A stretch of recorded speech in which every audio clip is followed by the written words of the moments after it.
भाई और बहनों, मातृशक्ति को नमन। स्टूडियो के अंदर अनुभव ज्ञानी पुरुष विराजमान है, इसीलिए सारे पुद्गल भी उसके अनुरूप ढल गए।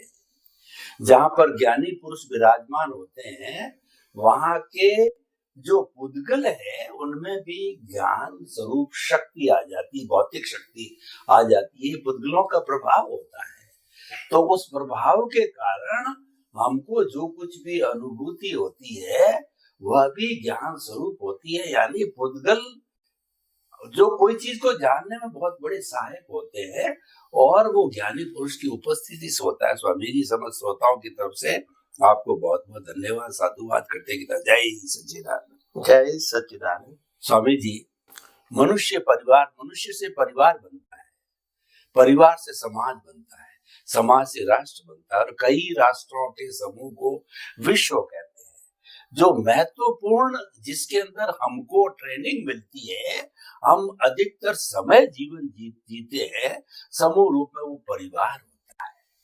परिवार के कारण ही लगाव होता है, हम कमाते हैं और जीवन भर उसके उत्थान के लिए सांसारिक रूप से कार्य करते रहते हैं। तो ये जो हमारा एपिसोड है ये पारिवारिक जीवन को समर्पित है।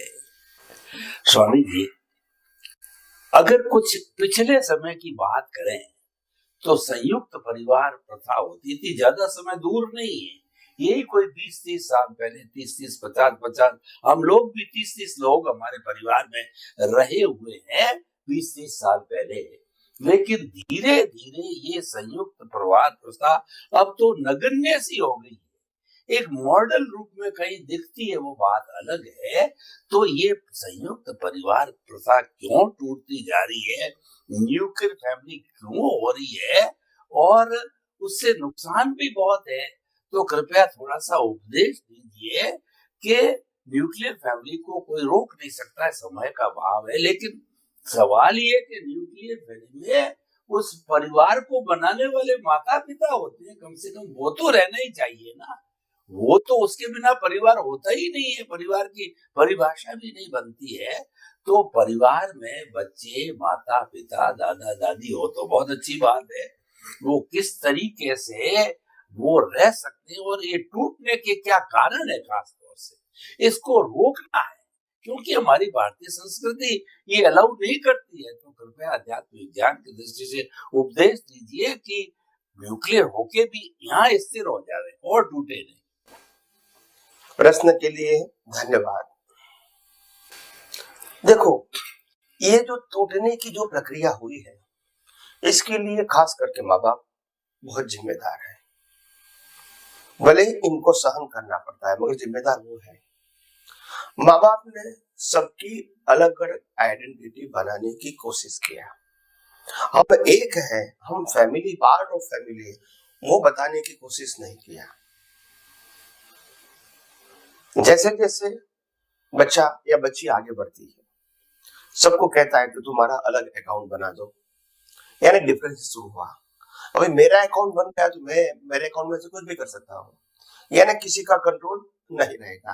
तो वहां से इंडिविजुअल फ्रीडम शुरू होती है। फिर मैं पैसे का कोई भी उपयोग कर सकता हूं, जिससे परिवार में और डिवीजन पैदा होता है। जैसे मैं अपने पैसे का यूज करूंगा अपनी मर्जी से, तो मेरा फ्रेंड भी बनेगा और फ्रेंड भी वो खुद अपना पैसा यूज करेगा, उसमें फैमिली तो बीच में नहीं आएगी। फिर दोनों को फ्रेंड्स होगा, मैरिज कर लेते हैं या तो फ्रेंड बनाते हैं, फ्रेंडशिप बना देते हैं। फिर अलग अलग प्रकार के समाज में कार्य करते हैं, जो हितकारी या अहितकारी भी हो सकते हैं। मगर ये वहां से शुरू हुआ। परिवार का कोई भी कार्य बड़े व्यक्तियों के माध्यम से होना चाहिए, उनकी निगरानी में होने चाहिए। वो जो कॉन्सेप्ट भारतीय संस्कृति का था और परिवार का सब हिस्सा और डिसीजन लेने का जो पावर्स है वो मुखिया को होना चाहिए, ये संस्कृति धीरे धीरे नष्ट हो गई। और इसीलिए बड़े व्यक्ति की निगरानी में होना, ये सब्जेक्ट खत्म हो गया और धीरे धीरे लोग फ्रीडम महसूस करने लगे। और फ्रीडम होती है तो स्वाभाविक होता है, गलतियां होती रहेगी। क्योंकि आपके कार्य के ऊपर किसी की नजर नहीं है, तो आप धीरे धीरे स्वच्छंदी बन जाते हैं। नुकसान भी होता है तो किसी को नहीं बताओगे, फंस भी जाओगे तो एकदम नहीं बताओगे, जब बहुत कुछ बड़ा हो जाता है तो बताएंगे कि हम पैसे फंस गए। माँ बाप को भी दुख होता है, मगर क्या करें, क्योंकि आप उनकी निगरानी में रह के इस प्रकार से फंसे हुए नहीं है। तो ये जो फ्रीडम की जो हमने ट्रेंड लगा दिया इन अवर फैमिलीज, बच्चे को अलग पढ़ना, बच्चे को अलग रहना, अलग खाना खाना, जिसको हम हॉस्टल सिस्टम कहते हैं। देखो, पहले जमाने के अंदर हम बड़े बड़े गुरुकुल थे जहां बच्चे लोग पढ़ते थे, मगर वहां गुरुकुल से बाहर जाने की परमिशन नहीं थी। आप समझो, तो वो एक सिस्टम और अभी हॉस्टल सिस्टम, ये दोनों में वास्ट डिफरेंस है। क्योंकि पढ़ाई के बाद आप फ्री है, कुछ भी कर सकते हैं, और आपके ऊपर वॉच रखने वाला कोई नहीं है। क्या रहते हैं, क्या खाते हैं, क्या आपके फ्रेंड है, क्या करते हैं एक्टिविटीज, माँ बाप को भी मालूम नहीं है, क्योंकि आप दूर रहते हैं। तो ये जो एक सिस्टम है, मैं समझता हूं ये तोड़ने का कारण बन जाती है। क्योंकि जब बच्चा 15, 16, 17 साल का हो जाता है तो वो हॉस्टल में चला जाता है, तब से वो फ्रीडम फील करता है। तो इतनी फ्रीडम फील करने के बाद वो 5-10 व्यक्तियों के परिवार में क्यों आएगा, सेटल होगा। छुट्टी के दिन थोड़े समय के लिए आना वो एक अलग बात है, मगर उनकी सोच हो गई कि ऐसी मुक्त लाइफ ही जीना है, इसमें कोई तनाव नहीं है, कोई टेंशन नहीं है, कोई प्रेशर नहीं है। अच्छे बुरे संजोग आएंगे, मगर किसी का प्रेशर तो नहीं है, तो वो यूज्ड टू हो जाते, उसका मन भी। फिर आप कहोगे शादी करते समय कि तुम परिवार के साथ रहो, तो बोला देखो पिताजी, मैं भी कमाता हूं, मेरी पत्नी कमाती है, और हम आपको मिलते जुलते रहेंगे, मगर अलग रहते तो क्या एक दूसरे के साथ किचकिच नहीं होगी। बहू पत्नी मेरी अपनी स्टाइल से जीना चाहती है, माता मेरी अपनी स्टाइल से जीना चाहती है, पिताजी की अपनी राय होती है, मेरी अपनी राय होती है, तो किचकिच करना है, इसके मतलब हम अलग रहेंगे और समय संजोगों के अधीन मिलते रहेंगे।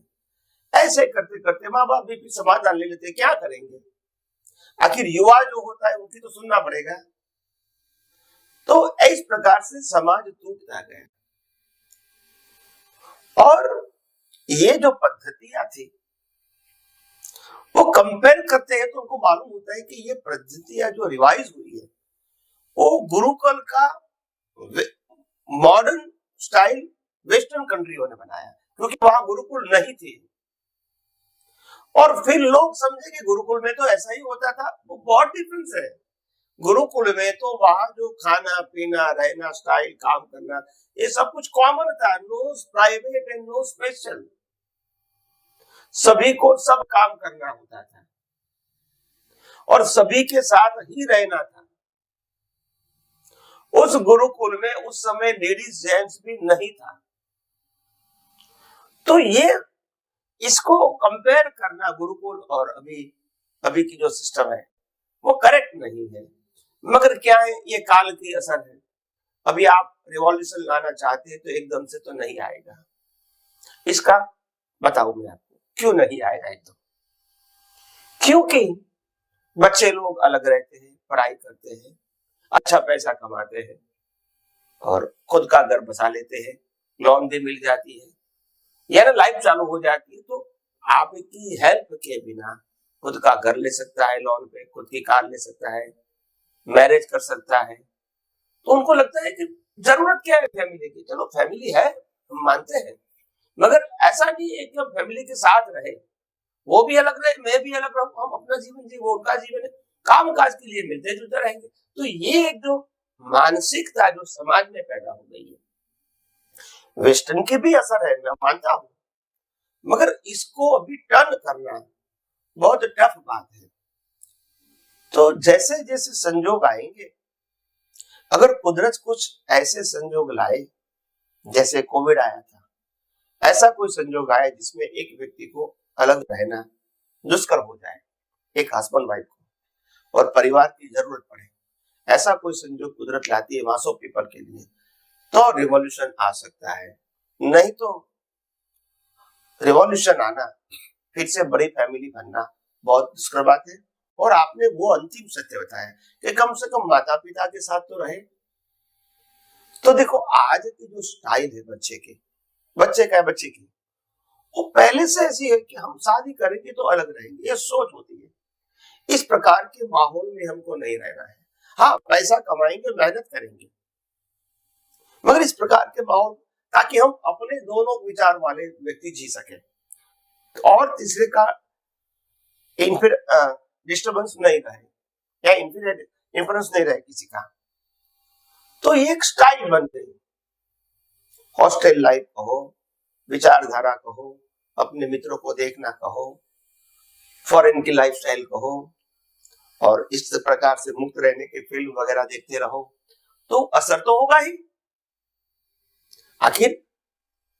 आखिर समाज में जो दिखता है उसी की तो असर होती है। तो ये भले ही अच्छा लगे या ना लगे, अभी एक माहौल बन गया। क्या बन गया? और इसीलिए मैंने कहा था कि इस माहौल के अंदर माता पिता को तो फ्रेंडशिप की तरह रहना चाहिए, जरूर रहते तो गाइड करो, नहीं तो फिर वो अपनी तरह रहने का सीख जाए। जैसे एग्जाम्पल दूं, माँ बाप को यह समझना है कि आफ्टर रिटायर मेरे को स्वस्थ रहना है। जैसे आप विदेश में जाओगे, यूएसए, कनाडा, यूरोप में, तो वहां 80-90 साल तक भी वो गाड़ी चलाते हैं, ताकि वो अपना शॉपिंग करेंगे, घूमने जाएंगे और पैसे का यूज कर सकेंगे। भारतवर्ष में क्या है, 65, 70 के बाद वो लगता है कि मैं अकेला जी ही नहीं सकता हूं, न मेरे को कार आती है, न कोई प्रॉब्लम फेस करता हूं, न मैं अकेला घूमने जा सकता हूं अपनी गाड़ी से, प्लेन करके, ट्रेन करके। ऐसी एक मानसिकता आ गई। ये युवा होता है तो अच्छा लगता है।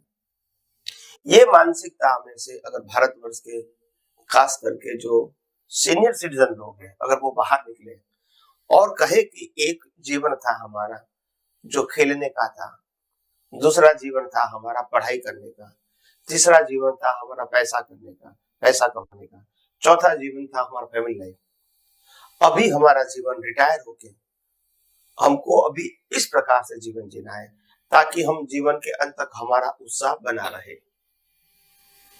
तो हमको after senior citizen, after retired, हमको जीवन जीने का उत्साही रास्ता ढूंढना पड़ेगा।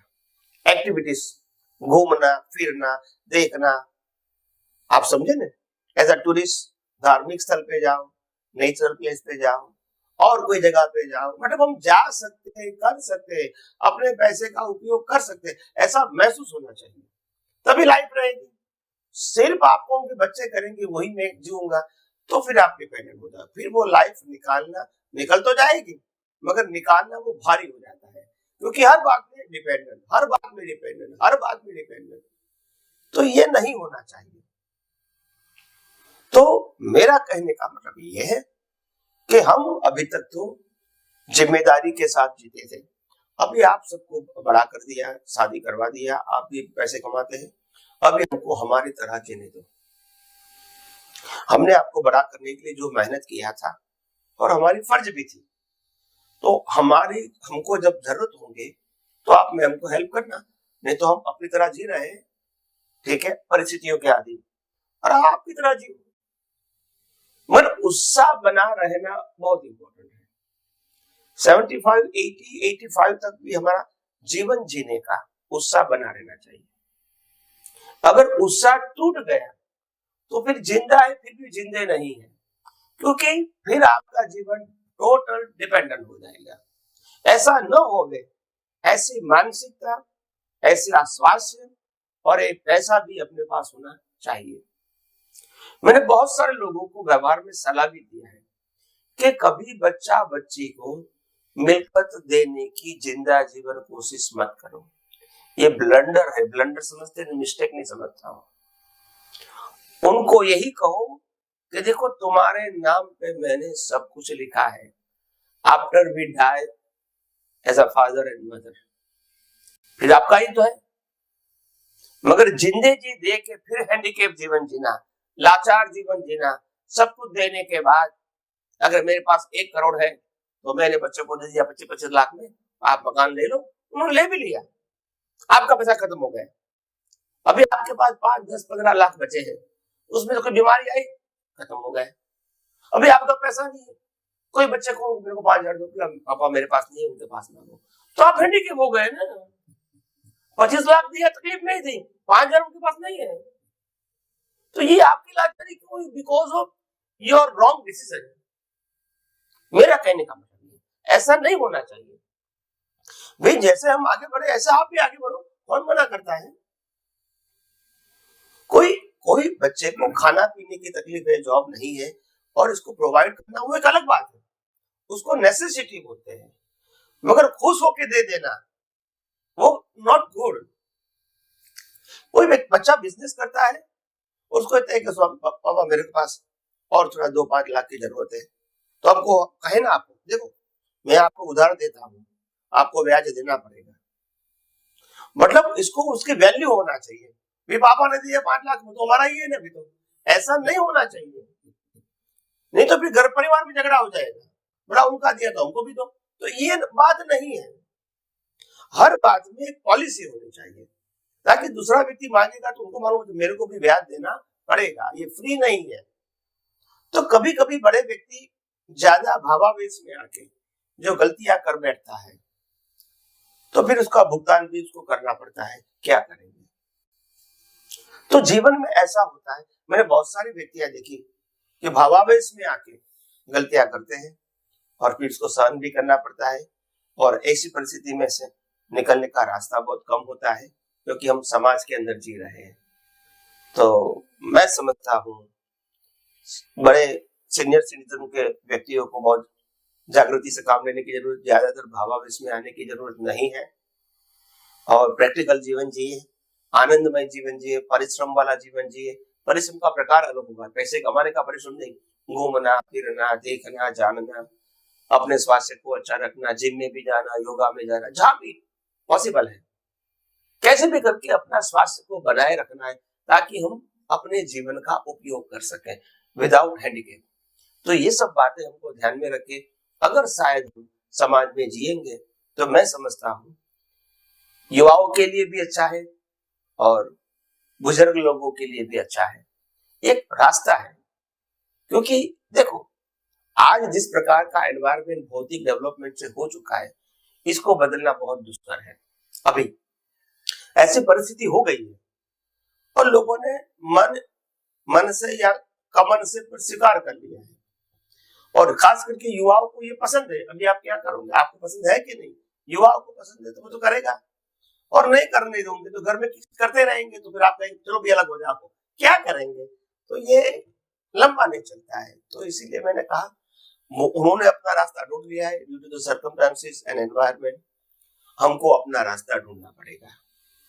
तो अगर हम अपना रास्ता ढूंढते हैं, उसमें शरीर स्वस्थ होना चाहिए, पैसा भी होना चाहिए, और हमको घूमने फिरने का, धार्मिक कहो सामाजिक कहो, कुदरत में शौक भी होना चाहिए, ताकि हमको लगे हम जिंदा है, हम जी रहे हैं। ऐसा नहीं कि अभी हम मरने के लिए जी रहे हैं, ऐसा भी नहीं लगना चाहिए। तो बात ऐसी है। तो इसीलिए मैंने खुद ने अपने जीवन में भी देखा है, और समाज में, परिवार में भी देखा है, कुटुंब में भी देखा है। तो मैं प्रैक्टिकल बात करना चाहता हूँ, क्योंकि जो परिस्थितियां आती है फिर इंसान के लिए जीवन जीना बहुत दुष्कर हो जाता है। हाँ, आप न्यूज़पेपर में देखोगे, यूट्यूब में देखोगे, तो बहुत सारे व्यक्ति ऐसी हैं तो बाबा अपने सब कुछ देने के बाद बच्चे ने उसको रास्ते पर ला दिया, क्या करोगे? आपके पास कोई राइट नहीं। तो गवर्नमेंट भी कानून लाती है कि जो माँ बाप ने बच्चे को एज अ गिफ्ट दिया है, वो जीते जी माँ बाप वापस भी ले सकते हैं। गिफ्ट दिया है वो वापस ले सकते हैं, if they require, legally they require, तो मांग सकते हैं, उनको देना पड़ेगा। अगर वो नहीं दे सकते, माँ बाप ने मकान दे दिया है और वो छोटे मकान में रहते हैं, फिर कहते हैं मेरे पास तो पैसा नहीं है, तो मकान नहीं ले सकते, मगर मकान की कीमत के पैसे धीरे धीरे वो ले सकते हैं। या तो रीइंबर्समेंट, हर महीने आप 50,000 30,000 देंगे जीवन जीने के लिए। वो गवर्नमेंट ऐसा कुछ लॉ लाती है ताकि समाज व्यवस्था बनी रहे। कोई भी समाज स्वस्थ तब होता है जब युवा, बूढ़े, बुजुर्ग सब उत्साह से जीवन जिए, तभी तो समाज होता है आनंदमय समाज। विदेशों की लाइफ लोगों को क्यों पसंद है? क्योंकि बुजुर्ग व्यक्ति भी 80 साल की होती है तो भी बड़ा, हाँ हम तो घूमने जाते हैं, मेरी भी फ्रेंड है, मेरा भी फ्रेंड है, और कार लेके जाते हैं, होटल में रहते हैं, तो उनको लगता है कि मेरा जीवन है। तो आइए हम सब आध्यात्म विज्ञान के माध्यम से जीवन जीने की जो कला है, सोच है, समझ है, वो समझने की कोशिश करें और अपना जीवन धर्ममय, मंगलमय और आध्यात्म की ओर आगे बढ़ने वाला बनाए। यही मेरी शुभकामना। स्वामी जी आपका बहुत बहुत धन्यवाद। जो हमारी संयुक्त परिवार प्रथा टूटने का जो आपने कारण बताया, वो सबसे बड़ी बात है फ्रीडम। फ्रीडम तो होनी चाहिए, लेकिन फ्रीडम का दुरुपयोग किया गया है, इस कारण टूटे। खैर, उसके अंदर बहुत से कारण भी होते हैं। हमारी जो वेस्टर्न कल्चर है उसका भी बहुत प्रभाव आया है, समय का है। लेकिन क्या है कि सब कुछ होने के बाद भी एडजस्टमेंट, यानी कि एडजस्ट एवरीवेयर की रहती, कोई न कोई सोल्यूशन अवश्य निकल जाता है। तो हमें एडजस्ट एवरीवेयर का फॉर्मूला जो है बच्चों के साथ में, सीनियर सिटीजन के साथ में, सब जगह लगाना चाहिए और उत्साहित जीवन जीना चाहिए हर प्राणी को। तो नेचुरली कोई न कोई सोल्यूशन निकलता। आपका बहुत बहुत धन्यवाद, साधुवाद स्वामी जी। समस्त श्रोताओं की तरफ से जय सच्चिदानंद। जय सच्चिदानंद।